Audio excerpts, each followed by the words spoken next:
Hey there, welcome to Savorysaver, where I share gluten-free recipes, tips, tricks, and resources to make your gluten-free lifestyle easier. It's winter time and we're trying to stay warm.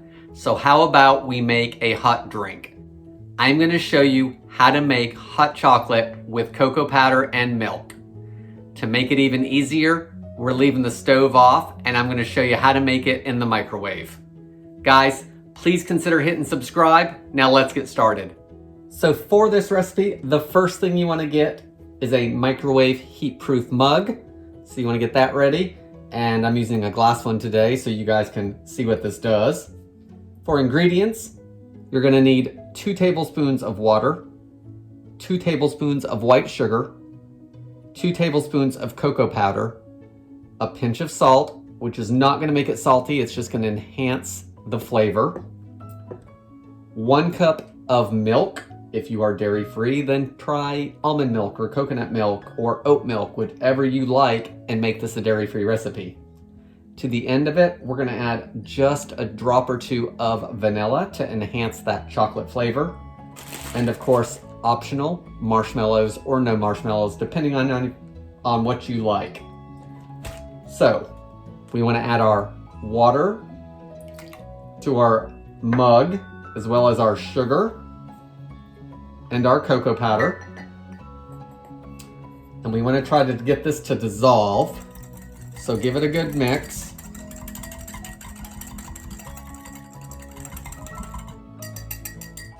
And then I'm going to microwave it for 20 or 30 seconds, take a look at it, and then we'll keep moving forward. We're going to leave our milk out of it until we can get this mostly dissolved.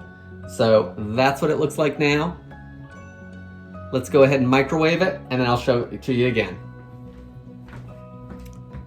So guys, after 10 seconds, it was still pretty dry in the top, so I did it for another 10. So after 30 seconds, you can see that it looks like a fudgy consistency.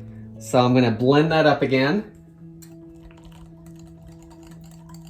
I can tell by blending it that it is pretty well dissolved.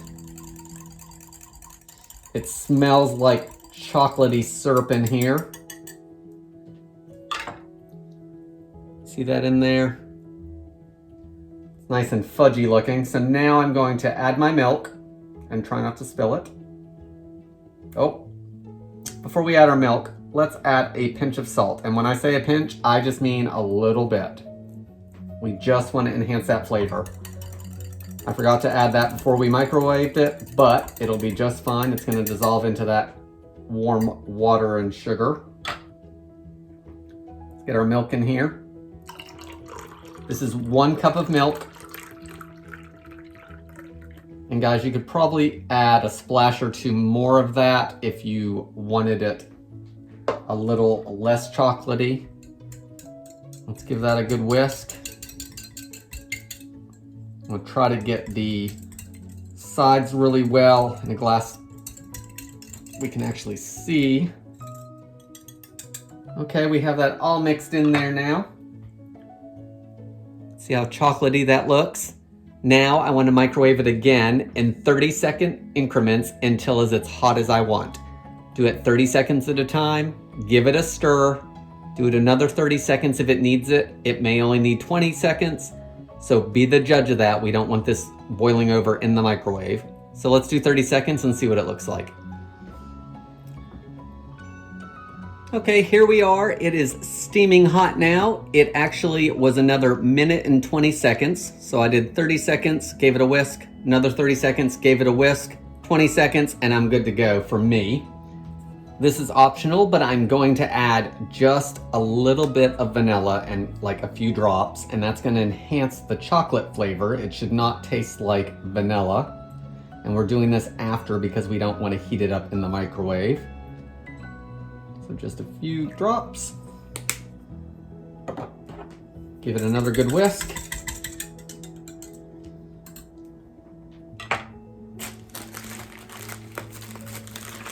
I'm going to drop in a few marshmallows, of course, as many or as few as you like.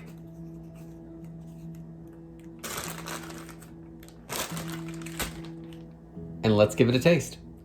Hey guys, here's our rich and chocolatey hot chocolate for one that we use cocoa powder and milk with. We didn't have a packet. We didn't use a stove. We used the microwave. Let's give it a taste. Guys, it's full of chocolate flavor. It's just sweet enough. I don't think I need any more sugar in mine. You could certainly adjust that. If you want more cocoa powder, you could adjust that. Ton of marshmallows, just a few marshmallows, no marshmallows. If you want it creamier, add a little bit of heavy cream or maybe a splash of half and half. That'll make it creamier. If you want it dairy-free, then use almond milk or oat milk or coconut milk. Coconut milk I think would be great in this because it would have a little nutty flavor in the background. Guys, I hope you like this recipe. Please leave me any comments below, and I hope to see you on the next video. Thanks.